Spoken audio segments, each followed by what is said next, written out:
August 1st. I will call to order the August 1st, 2024 meeting of the Santa Barbara Local Agency Formation Commission. Madam Clerk, please call the roll. Commissioner Freeman, Here. Commissioner Geyer, Here. Commissioner Hartman, Commissioner Kiriakou, Here. Commissioner Magana, Here. Commissioner Nelson, Commissioner Osborne, Here. Commissioner Patino, Here. Commissioner Richardson, Here. Commissioner Stark, Here. Commissioner Williams. Let the record reflect that Commissioner Hartman, Commissioner Nelson, and Commissioner Williams are absent. All right. If you'd all please join me in the Pledge of Allegiance. I pledge allegiance to the flag of the United States of America and to the republic for which it stands, one nation, under God, indivisible, with liberty and justice for all. All right, the next item of business is the approval of minutes from the May 2nd, 2024 meeting. And I think we have a note on that. Yes, thank you, Chair Freeman. I would just like to amend the minutes for business item number 1 to include the reference of resolution number 24-05. So moved Thank as you. amended. Second. Moved by, I think that was Kiriakou, and second by Patino. Do we have public comment on this motion? Chair Freeman and members of the commission, we have no request to speak on this item. Okay, if we could go into a roll call vote. Commissioner Geyer, Aye.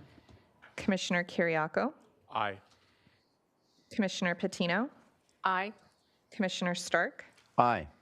Chair Freeman. Aye. Motion passes. Thank you so much. Moving on to public comment. Now is the time for members of the public to speak on items that are not on the agenda. Madam Clerk, are there any requests to speak on items not on the agenda? Chair Freeman and members of the commission, we have one request to speak under general public comment, and we will go to Zoom to Ms. Virginia Chang. Whoops. Can y'all hear me? I can Yes, hear we you. can. Okay, sorry. Okay, so thank you so much for allowing me to speak. And I don't know if this is the right place because you do have the nomination for Cal LAFCO on your agenda, but I was really just going to introduce myself as a candidate for that position. So I don't know, Mr. Chair, if you'd like for me to speak under that item or just wait until do it now. Normally, we might have people speak under the agenda items that they are speaking on behalf of. I mean, I will say that if there are cases where, like, you're remote, I think it's actually. I'm hoping you can just stay on until we get to that agenda item. Happy to stay All online. right, thank you so much. Thank you. All right, that concludes public comment. Moving on to the approval of the consent calendar. Any commissioners want to pull any of these items or? Seeing none, is there any comments on this from members of the public? Chair Freeman and members of the commission, we have no request to speak on this item. Okay, I would entertain a motion. I'll move for approval. Second. Motion by Geyer, second by Patino.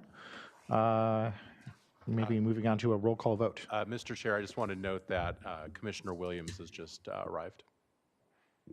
Thank you so much. Does he want to pull an item? I do not. Thank you, I'll Mr. take that as Chair. a no. Okay.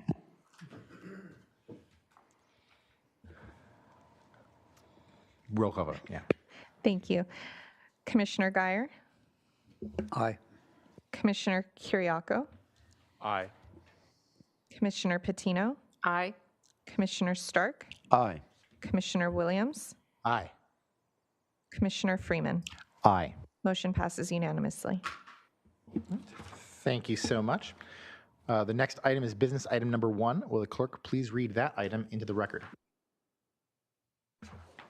Chair Freeman and members of the commission, business item number 1 is approval of a professional service agreement with Davis Farr LLP for auditing services and annual comprehensive financial report for the fiscal year ending June 30th, 2024 through 2029, for a total amount to be paid for services rendered by a consultant under the agreement not to exceed the sum of $11,875 for fiscal year 2024, $12,465 fiscal year 2025, $13,090 for fiscal year 2026, $13,740 fiscal year 2027, $13,740 fiscal year 2028, and $13,740 for fiscal year 2029.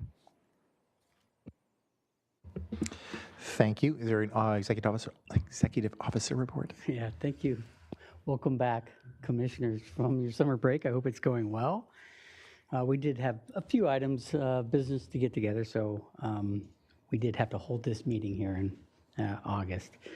So late last year, the commission did enter into a professional services agreement with Davis Farr, and that was to complete our 2023 audit. We'd previously ran independent RFP process in which we had 2 proposals, and Davis Farr was the winner out of that proposal back then. And the commission gave the executive officer some direction with that decision to join in with a multi-LAFCO group to solicit an audit for the preceding years after that. And so we did solicit the Southern LAFCO group to join in their upcoming RFP process, and they happened to decline any new takers from any new LAFCOs. There was a handful of other LAFCOs that wished to sort of join in on that process. And so the LAFCOs that kind of missed out on the boat on that, we ended up forming our own multi-LAFCO jurisdictional RFP process. And in January, we solicited an RFP amongst 5 of the LAFCOs, ran through that process, ended up with 4 proposals, 3 of which we decided to interview. And ultimately, the recommendation was to select Davis Farr again for a 6-year cycle of auditing services. And so that's what the report outlines for the commission. Over 34 firms were solicited through that RFP process. Any one of those 3 proposals are on the table for the commission to consider. The recommendation is that we accept Davis Farr's proposal. This is a not to exceed amount as identified in the agenda item. The main 3 reasons why, as executive officer, I've recommended Davis Farr is one, that we currently use them for our 23 audits, so they're getting to know us and our system and working with our staff and the county auditing team staff. And so I think as they get more comfortable with our process, they'll probably get more efficient. And the amount of hours that they ultimately need to spend, particularly on the back end of the 6-year contract, will probably be less. And so the price cost for that will probably go down. All 3 were highly qualified firms. Certainly Davis Farr is a highly qualified firm. They have a good amount of personnel within their firm, so every 3 or 4 years cycle, we can get a new CPA as the lead project manager. That'll keep us current with having a new fresh look at our audits as we move forward. So I thought that was a good component to selecting Davis Farr. And lastly,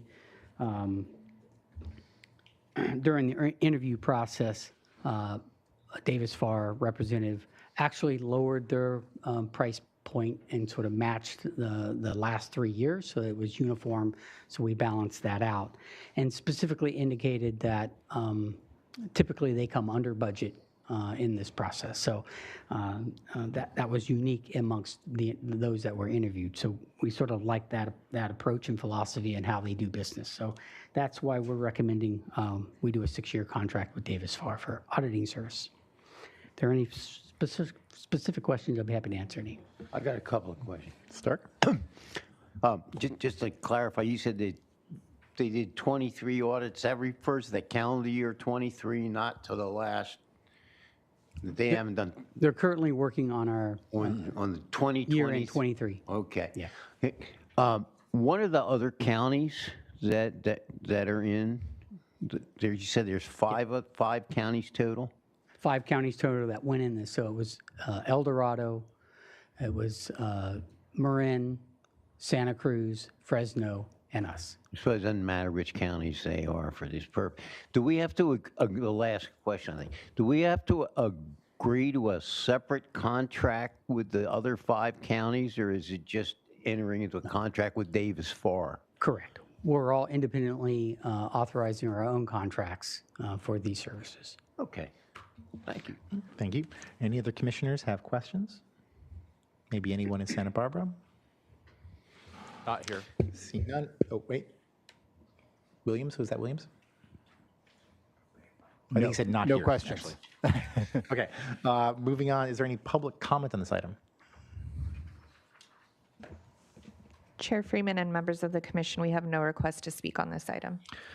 All right, well then, I guess I would entertain a motion. I'll move for approval of it. When I first saw this, it was actually something very new for me to get into, a 6-year contract on accounting, but I think it's really represented well by the cost effectiveness of it throughout the 6 years. And the firm, we're assured that the firm is large enough to be able to trade off partners or accountants. So I'm very comfortable with it. Thank you. Is there a second?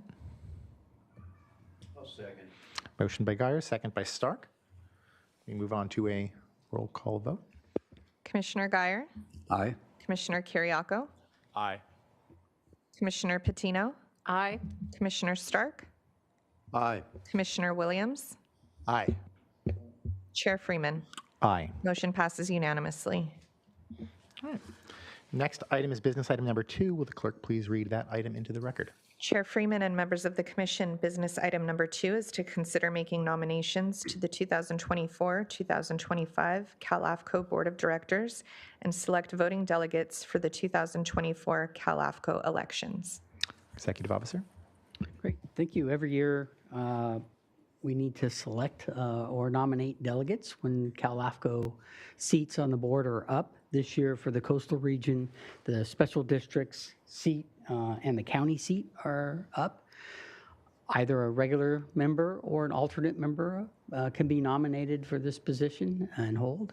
A couple of years back, we had our public member, Mr. Stark, represent on CalAFCO board. And so periodically, this is the opportunity if somebody would like to run for this position. Obviously, I think we've heard from a member from San Mateo who's been nominated by her board. Will speak to us on this item as well. And so there will be a need for a motion and a vote on that particular item. And then as a second component of that, we need to assign a delegate, a voting member that will attend the annual CalAFCO conference, and an alternate delegate to cast our vote at the time when the item comes forward to nominate and vote for the CalAFCO board member. So if there are any questions about that, I'm happy to answer any of those as well. Thank you so much. Looks like Stark's ready to jump in here. I'm not jumping.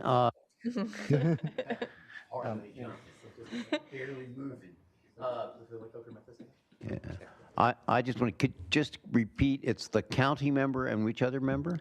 Special district. County and district members. Yep. Okay. Do we have any comments from the commission? Any questions? Anyone in Santa Barbara? Sounds like probably no. None here. Do we have any public comment? Maybe the person who was sitting on from earlier. Chair Freeman and members of the commission, we have one request to speak on this item, and we will now go to Virginia Chang. Hi, thank you so much. Good afternoon, commissioners. My name is Virginia Chang Karali, and I am one of the 2 special district representatives for San Mateo County LAFCO. I am actually proud and honored to have been nominated by my entire commission unanimously to be a candidate for the special districts Cal LAFCO position. And I just wanted to give you a little bit about my background. I currently serve on 2 special district boards, the Menlo Park Fire Protection District Board, which I was elected to in 2011, and also the San Mateo County Harbor District Board of Commissioners, which I was appointed to in 2015 and then ran for countywide election and won my seat back on 2016. I think I'm the only person in San Mateo County on 2 elected boards, and I'm very proud of the fact that our LAFCO and the special districts have been an integral part of dealing with some of the growth issues in San Mateo County. So I've been able to see everything that's all the issues that are on the coast from Pacifica or well Daly City, the southern part of Daly City, all the way down to the Santa Cruz County line. My district on the Harbor District Board it spans from the ocean to the bay and covers everything just south of unincorporated Half Moon Bay out to East Palo Alto. My fire board covers a big segment of the southern peninsula in San Mateo County. So I am just very grateful to be nominated, and I hope that you will consider nominating me as well. Just really quickly, my professional background has been in finance, research, and investments. And so I bring a very strong financial background to my 2 boards and will do the same for Cal LAFCO. I agree with the current direction of Cal LAFCO in terms of, being more of an advocate at the state level, and I support that direction. And I'm hoping that there can be more collaborative relationships with the state and the various LAFCOs locally and countywide. I'm happy to answer any questions. Thank you so much. Moving back to the commission. Do we have anything we want to do here? I guess I'm curious. I mean, there's a request from there about nominating somebody who wasn't even from our commission is the word I'm looking for. Is that even something that like this process supports? That is possible. Okay, all right. It looks like Guyer is about to say something. No, I was curious on appointing a voting person. Can it be staff or does it have to be a commissioner? You can appoint staff to either regular or alternate delegate.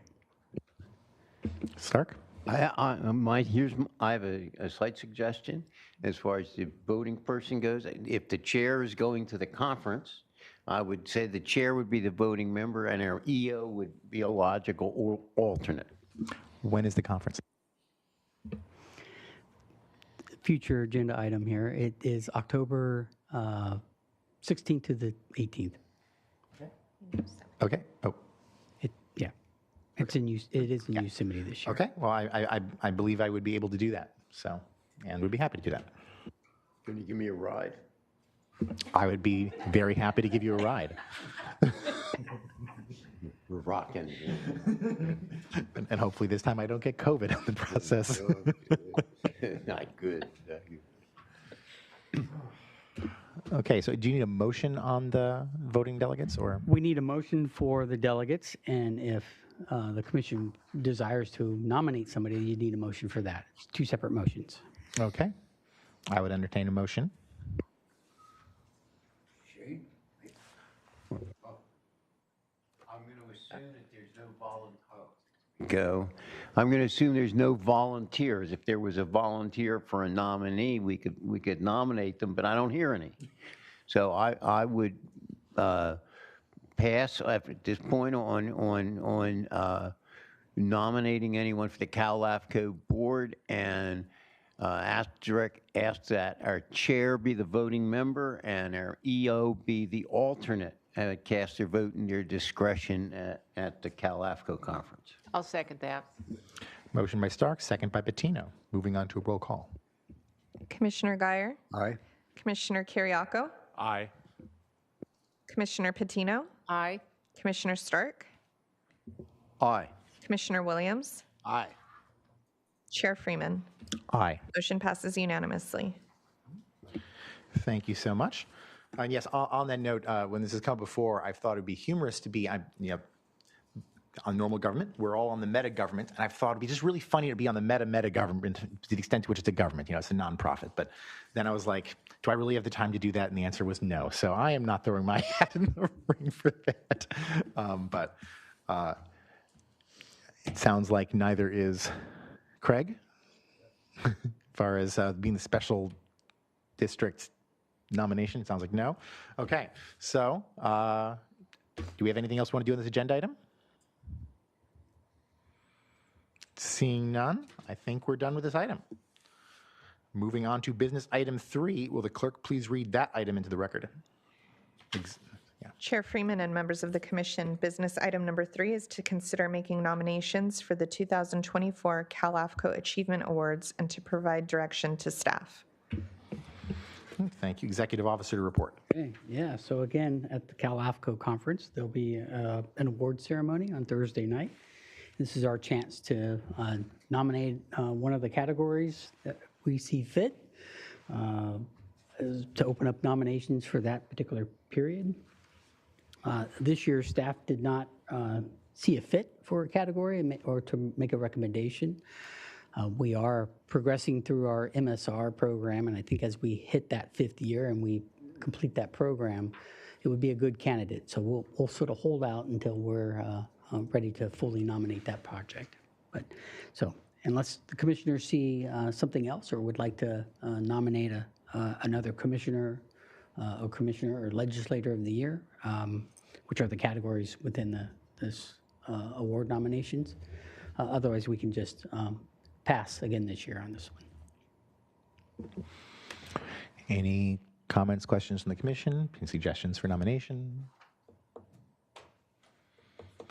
Seeing none, is there any public comment on this motion? Chair Freeman and members of the commission, we have no request to speak on this item. Moving back to the commission for a last chance, if you wanted to make some kind of motion on this. Do we need a motion to pass? No, I don't think so. No, we don't need a motion to get, so. All right. That concludes our business items for the day. Moving on to information items. Next item is information item number 1. Will the clerk please read that item into the record?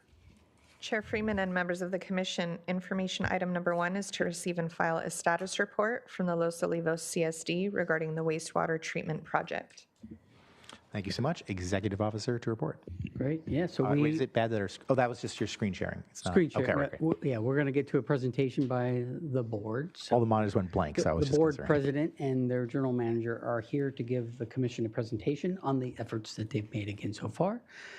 Again, periodically, the commission is conditioned that they come back, give the commission an update of where they're at as they proceed with their wastewater project. So with that, we'll give it to the board president. Thank you. Is it okay? Sorry, not used to the microphone.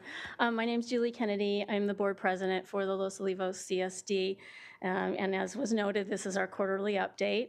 Let you guys know what we've been doing. It's very exciting, riveting topic is wastewater. But so, let's see. Okay, here we go.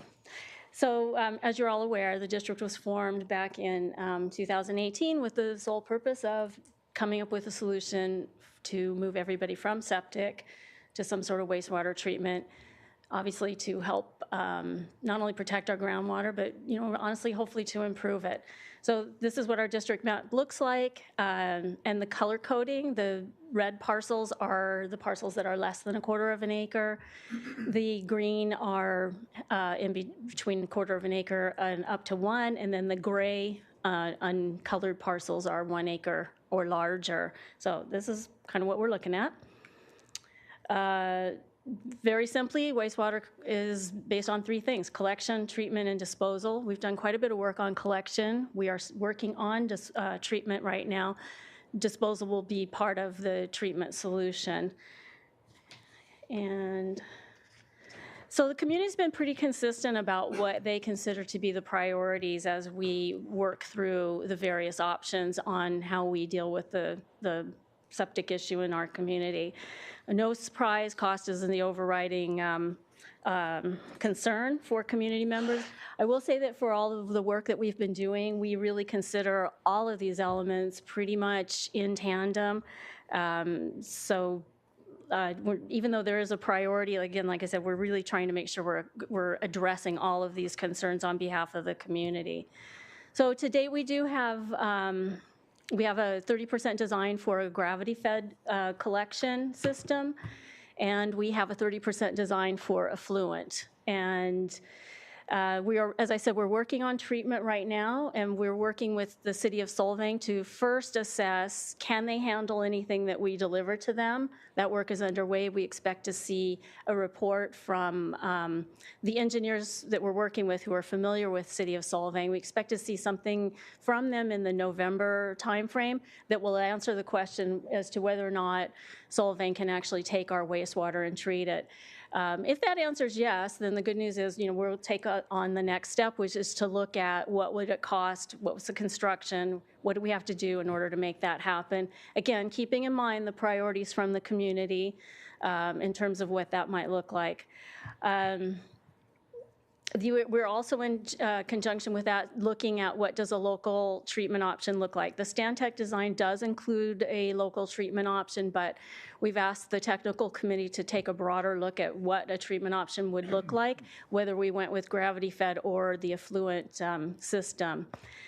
Obviously, what we're trying to do is move towards a solution that is welcomed by the community, that can help us drive towards the Prop 218 process, where voters will have the chance then to decide if that's if they want to do that or not. I just addressed the downtown core, because that's always a pretty integral part of anything we do. The approach that we may take, it may be a phased implementation, it may be the whole community, but for sure the downtown core and the small adjacent lots that are part of that most intense section, I'll say for lack of a better term, is always going to be first if we do go with a phased approach. Some other activities too, we've completed 5 wells now, and we've tested on all of them.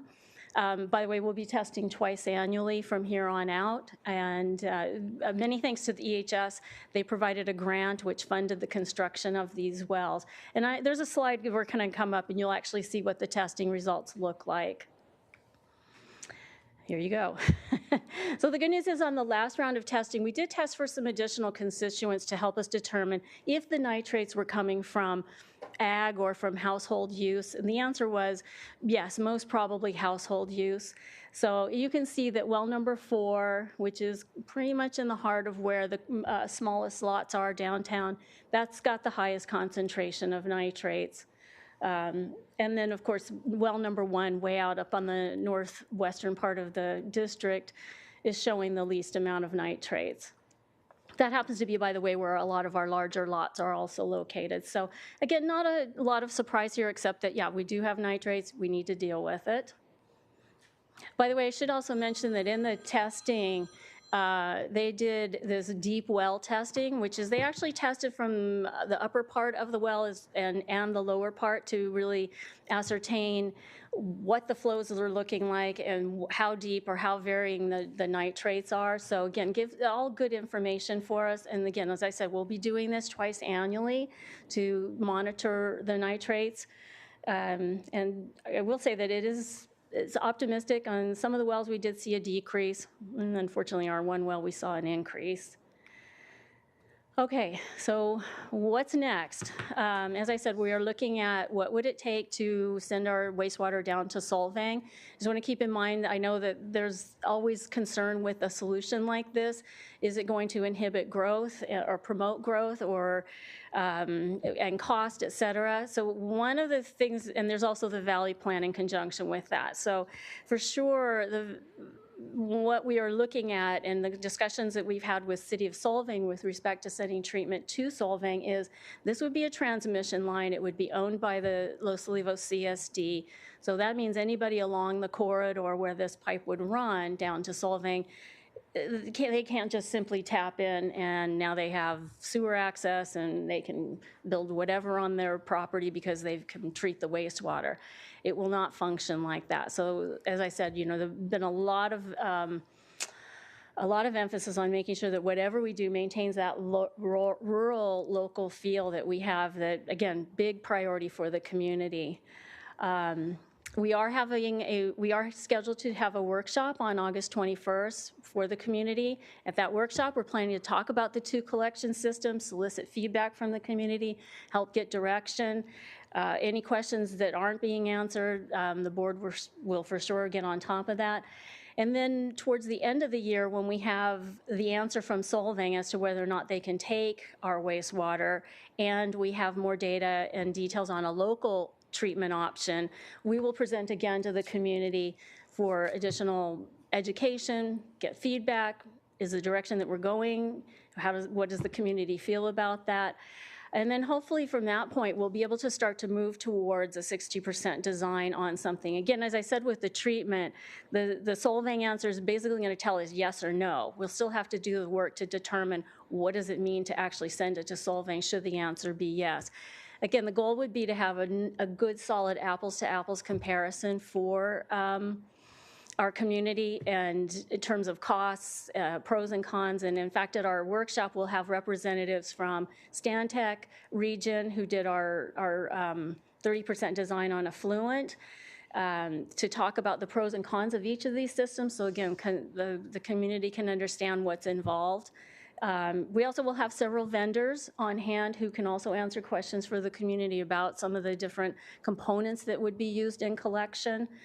But as I said, as it says at the bottom in red, we will be back for an extension request in April. We're not going to be ready for 218 by April, that's for sure.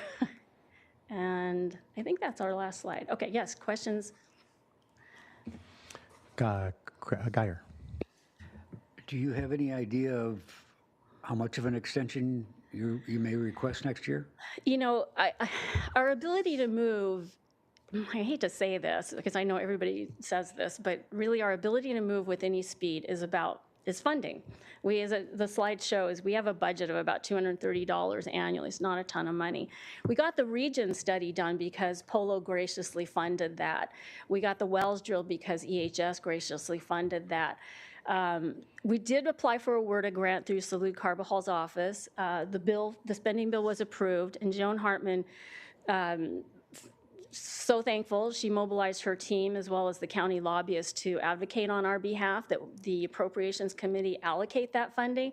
It was for $460,000. If we were to get that, that would certainly enable us to move quicker, but as you know, some of these studies take time. I mean, an EIR can easily take a year before it's complete, and then there needs to be review. So as far as how much time we need an extension for, I mean, for me personally, I would love to see us on the ballot in 2026 with a Prop 218 vote. If that's possible, it just depends how quickly we can move and get the information in place for the community.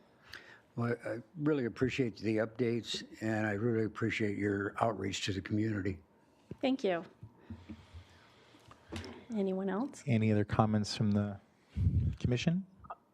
I just have a fairly simple question, I think, and that is, do you have a current expectation or hope in any event of still getting grant funding, or is that bygone? So the grant funding, it's a little, I will say for our community, it's a little dicey. We're not disadvantaged. We're not a disadvantaged community. So that takes quite a bit of funding off the table. However, as I said, we did apply for the WRDA grant. We were luckily fit the criteria and eligibility, and we'll continue to look out for these types of opportunities to help fund the process. I mean, that's, to be fair, I mean, the community, as you know, cost is number one. And if this puts a huge debt on the back of the community, that's going to be a challenge for sure.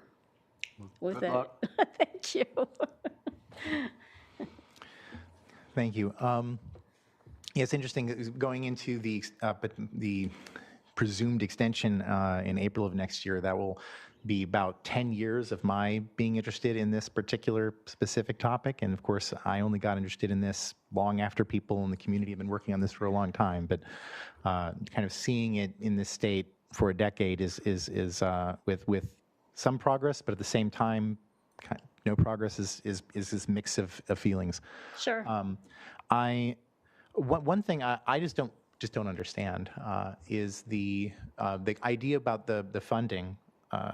So the goal of doing the ballot measure is to put a tax on the ballot, which presumably would then be used to build whatever solution is come up with. The funding we're talking about here, is that to alleviate some of the potential tax that will have to be asked for, or is that to merely do the studies that would be used in order to bring something to the ballot?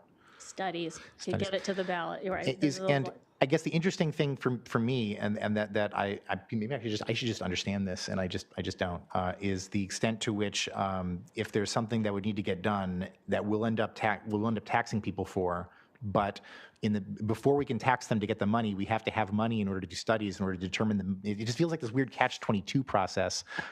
Whereas, like, if you could use some of the money that you'd end up taxing people for in order to start the process of planning it, because if you could say that, like, we will do this, and I partly, I guess part of my confusion is that, and maybe this is just something weird that ended up happening in my community. Maybe, in fact, people in my community aren't happy that this happened this way. But there are a lot of things that in Isla Vista, we didn't really know the silliest solution for. We had an idea, we want something like this. And people were then willing to vote to say that we would fund something like that. And then we could do studies using that money in order to determine what it is that we wanted to do. And so I guess I'm just trying to understand, at what point do we, or not we, at what point do you try to go to the people for tax money to pay for studies? Would it be another decade, or? Yeah. Well, Guy, you can probably answer this question better, but I believe that our charter is we can only assess on property tax a certain amount. We do get to have a cost of living increase on that, which is why our budget is small, $230,000 for the year, and that's all we get annually to make this happen. So I don't believe that we can go back to. I don't believe at this point we have the ability to go back to taxpayers and say, we'd like to assess you for X amount so that we can fund this work. I don't think we can do that. I may be wrong, but I don't believe we can do that at this time. Yeah, I start to wonder whether or not maybe there's something structurally that if your hands are tied, whether or not we need to work in order to try to figure out some way of expanding the scope of what this district can do. But if we want a solution to actually can't expand the scope. Well, if we want to figure out, I don't mean a scope of like all the things that but like to expand the set of powers you would have if you're limited on your ability. It's just in order to try to get to a solution quickly. It seems like if we end up having to wait a very long amount of time to get the money to do the study, in order to do the taxes, in order to do the thing, if only you had the ability to actually slightly increase your budget now via some kind of tax process in order to actually do the thing, it can actually get done. But I don't know. That's just maybe my crazy well, thoughts like I said, that's why the WRDA grant would be. I mean, we're really hopeful if that comes through, that would actually allow us to do several things in parallel. I mean, keep in mind we have a general manager who is 30-hour contracted for 30 hours a month. We have a part-time engineer. He's roughly 20 hours, and then the rest is volunteer. So we're just really super small. Yeah, I'm So not sitting here saying that like you should have done this differently, and why are you doing all this work, and why are you? I mean, Right. I'm But that's why I'm saying buying into that- your frame that you don't have the money to do it, and then I'm like, okay, well now what? I mean, if you don't have the money That's why I to say do the it, like, WRDA grant would be a big, that'd be a yeah. really huge heavy lift. If that comes through, that's going to help us get some of this work done in parallel rather than, frankly, we've had to do a lot of it sequentially because of funding.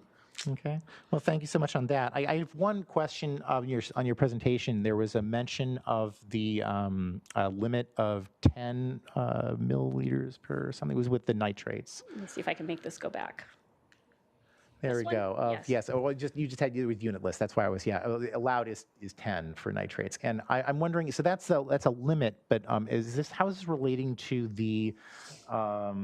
It's the regional Water Quality Board. Yeah, the Regional Water Quality Board and their objectives. Well, technically, anything 1 or higher is actionable. Means they could take action. I mean, they've been supporting us in terms of the work that we're doing, and obviously they'd like to see these numbers come way down. So we're in the area of considered actionable. What kinds of actions might the Regional Water Quality Board take? Well, they could say if you don't. Hi, Guy Savage, General Manager. Let's be clear about actionable on what there be any confusion about this. Water Board begins to look at a community when it gets to 1. That's that action level. Legal action is at 10, and they have authority to do things through EHS, County Environmental Health Services, to do things like red tag a house at that point. They, if you're familiar with what happened up in Los Osos, they curtailed any further development, right? You couldn't add a bathroom, you couldn't add a kitchen, you couldn't do much construction in Los Osos. And I think there's some comparables between what happened up in that community in San Luis Obispo County and what we're up against, meaning they had ocean infill, kind of issues with their aquifers. But so 10 is the level at which the Regional Water Quality Control Board can legally begin to take actions in the community related to things like construction. And so those are the kinds of things that we've been talking to them about.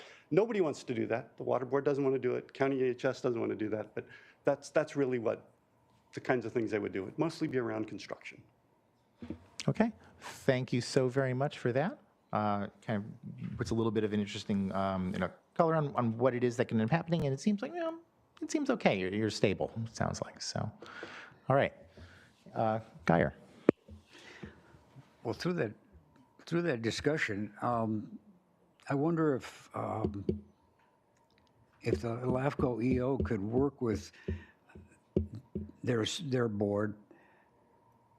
I don't recall. I mean, I was on the commission when the district was formed, but I had a few things happen since then, so I don't recall. But I wonder if there's anything in the formation process that either could be pointed out that they could go back and request new taxation to help get the process going, or if there's something that the commission could do to change that formation process,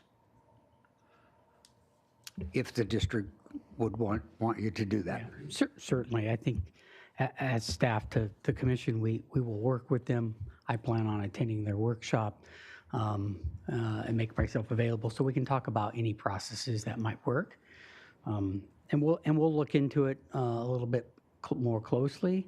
But generally, once the district is formed, LAFCO's job is kind of done, and we're now letting the district kind of operate within the principal act of what they're allowed to do.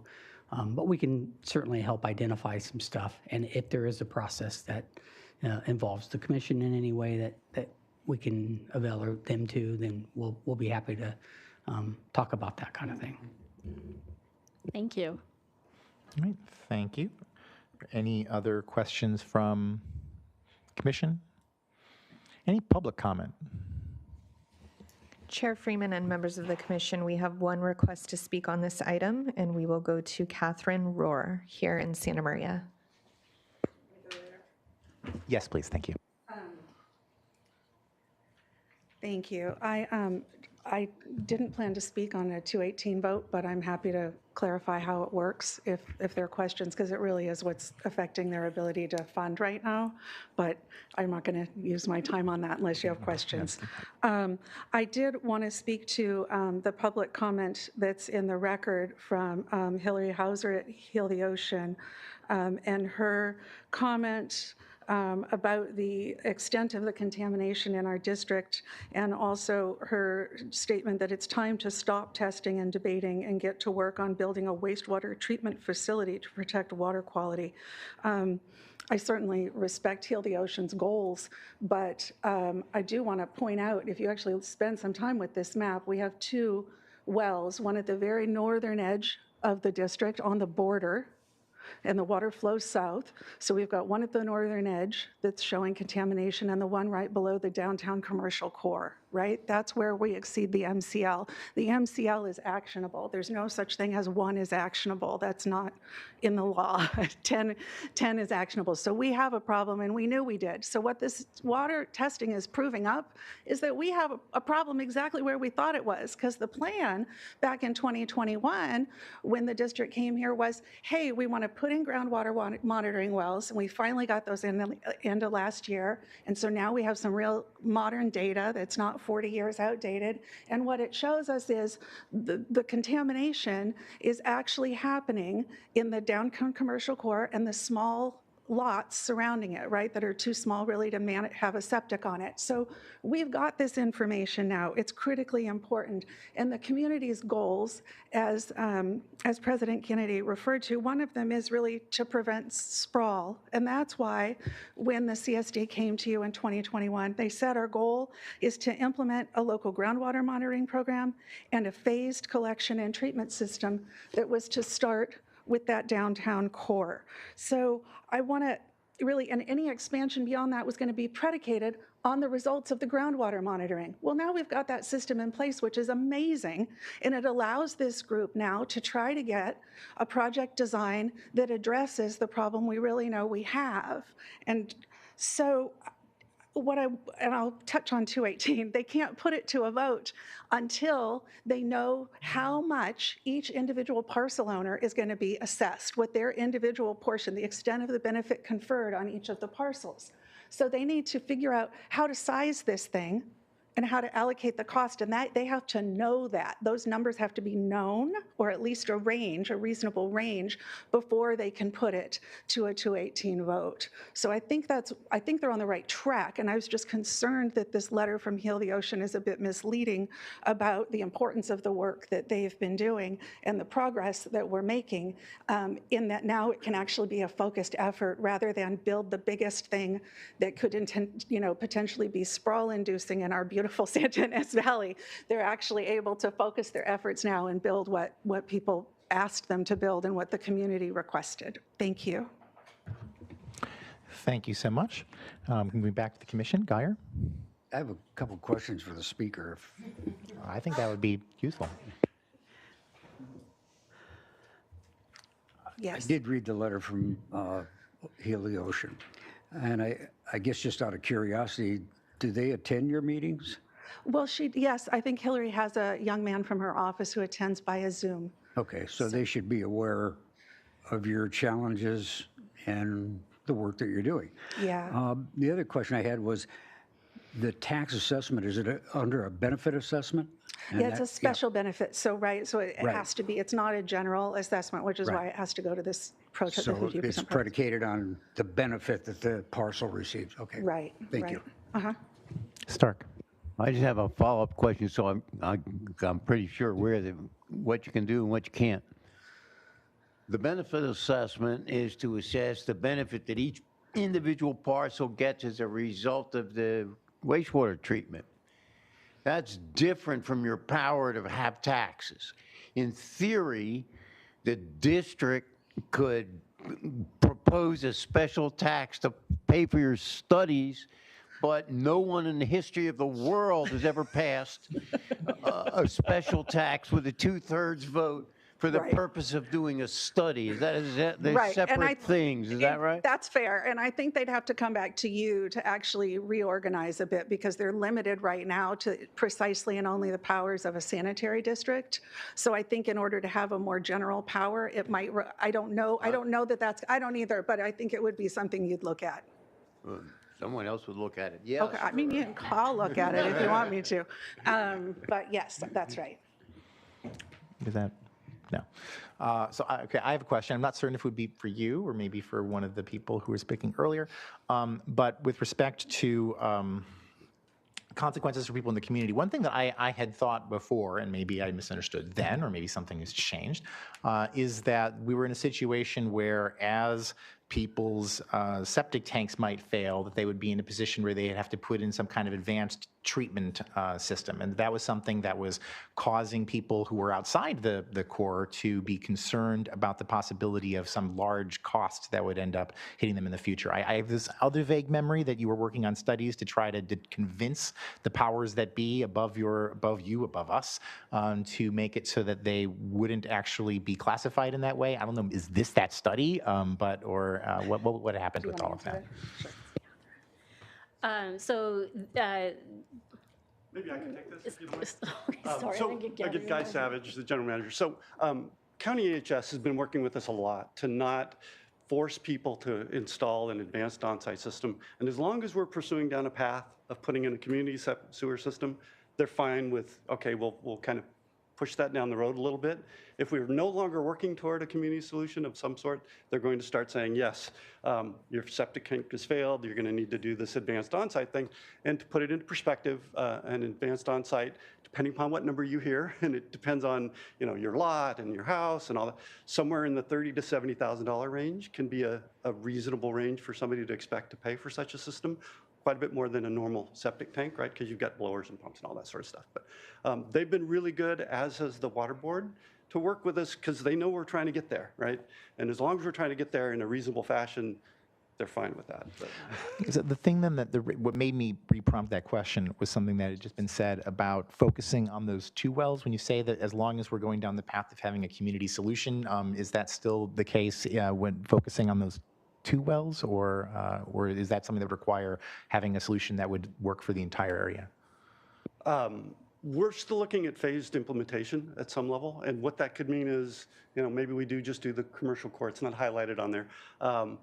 Well number 4 is just south of the commercial core. But yeah, we could end up doing a phased solution over time, and they're fine with that. They basically said, look, if your community will support a 218 that gets us to a community solution, they will support that solution. Okay, thank you so very much. It sounds like we're going back to Guyer. I have one other question, and Mike, you might be able to answer. As a CSD, what powers were they enabled with? Only sanitary? Yes. Yes, yes. I guess The only active power is, I'm sorry. only active power is sanitation. Sanitary, okay.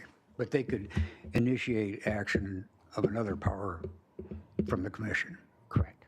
Okay, thank you. Stark. I'm baffled.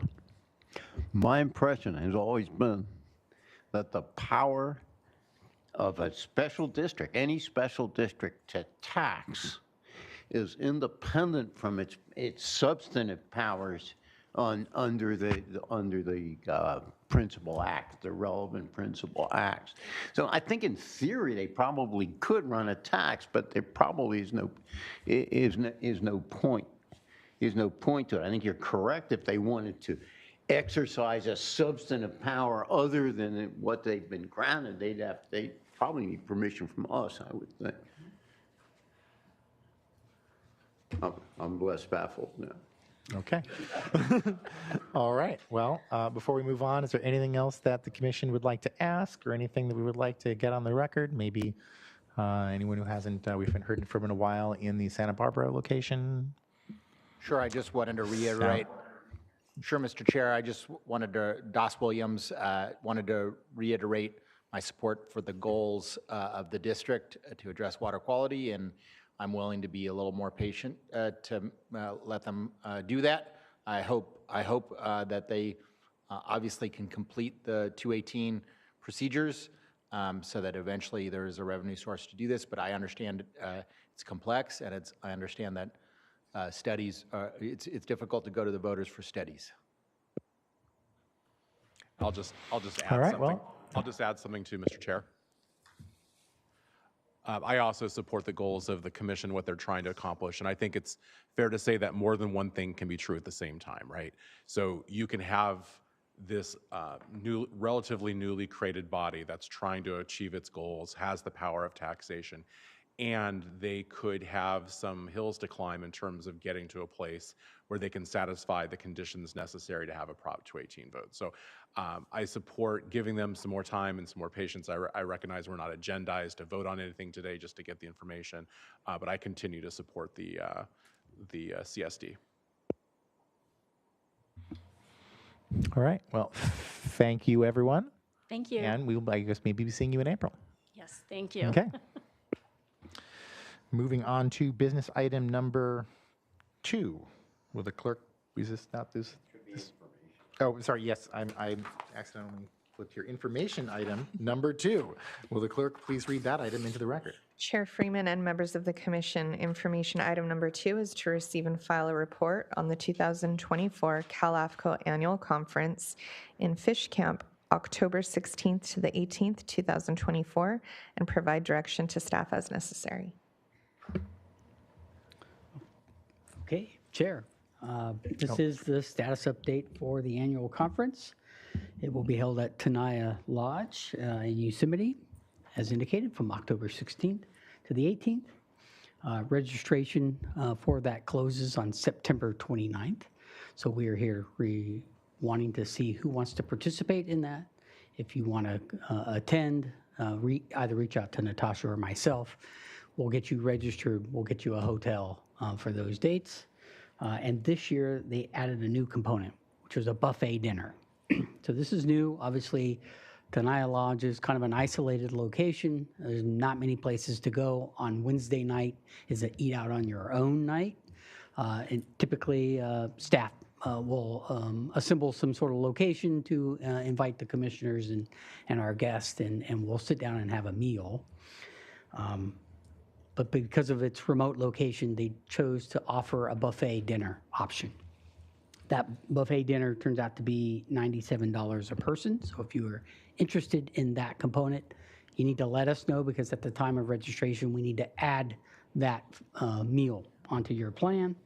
And just a note for everybody that does want to go, we follow the county's per diem rules, and for 2024, dinner rates are $39 per night. So that's what we will cover on LAFCO's cost, is the per diem of $39 per dinner. The buffet is $97, so you'd have to make up the difference on your own if you wanted that dinner option. So with that, It's a really nice place to have a buffet, though. So with that, if there are any questions, please look over your calendars, get with Natasha and myself, let us know. The sooner the better. Hotel rooms will go fairly quickly. Registration again and hotels close in September 29th. So we'd like to know in advance of that so that we can ensure your stay. Thank you. As I am definitely going to forget, please put me down for that per our previous agenda item on this topic, on the related topic. Stark. I have a question. It's a very simple question. Do we have to make a decision as to the $97 buffet now, or can we wait? I would observe that you can get a lot of Popeye's fried chicken for $97. The short answer is you don't have to do it today, but at the time you tell us you want us to register you, we have to add that on to the cost of the online registration, and that closes in September. The registration to attend the conference is really unlimited for Cal LAFCO. It's a simple online registration way. It's really the hotel stay that we need to know and book early.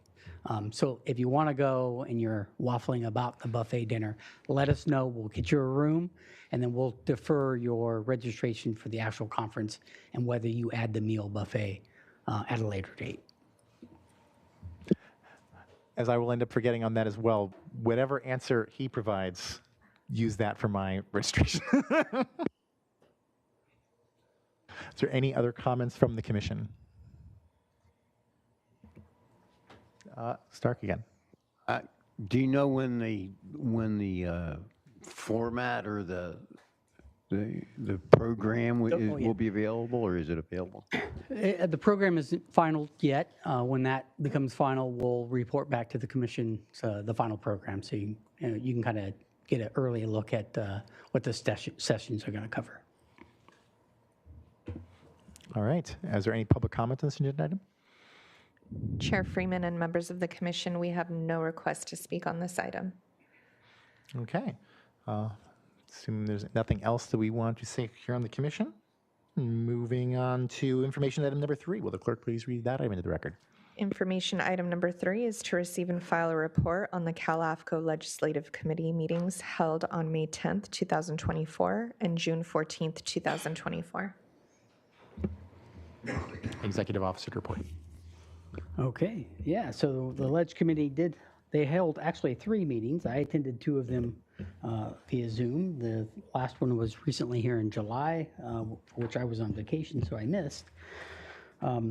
but there was nothing particularly new to report from that July meeting. So of the two that I did attend, the report is that AB 3277 was signed by the governor. That was the bill that the commission authorized a support letter on to allow the special districts to bypass the property tax exchange process if they agreed to no exchange. So that legislation was signed by the governor. The other important piece was SB 1209 that had to deal with the indemnification bill. That was approved by the Assembly Local Government Committee with an amendment. That amendment included the CBA's request to only authorize indemnification if the project was approved, if the annexation was approved, and by a third party. So those amendments did go through. They accepted those amendments. And so now it needs to go back through the process. It needs to go back to the Assembly floor and then back to the Senate on concurrence. They happen to be on a summer break right now, so we'll sort of continue to monitor that. Our support letter only included the original language that the LAFCO sponsored. When that amendment moved forward, I withdrew our support for that and just made no additional comments for that. So we'll continue to monitor that. If the commission would like me to bring that agendized item back, amend your position on that, or continue to support that position, I'd be happy to bring an item back.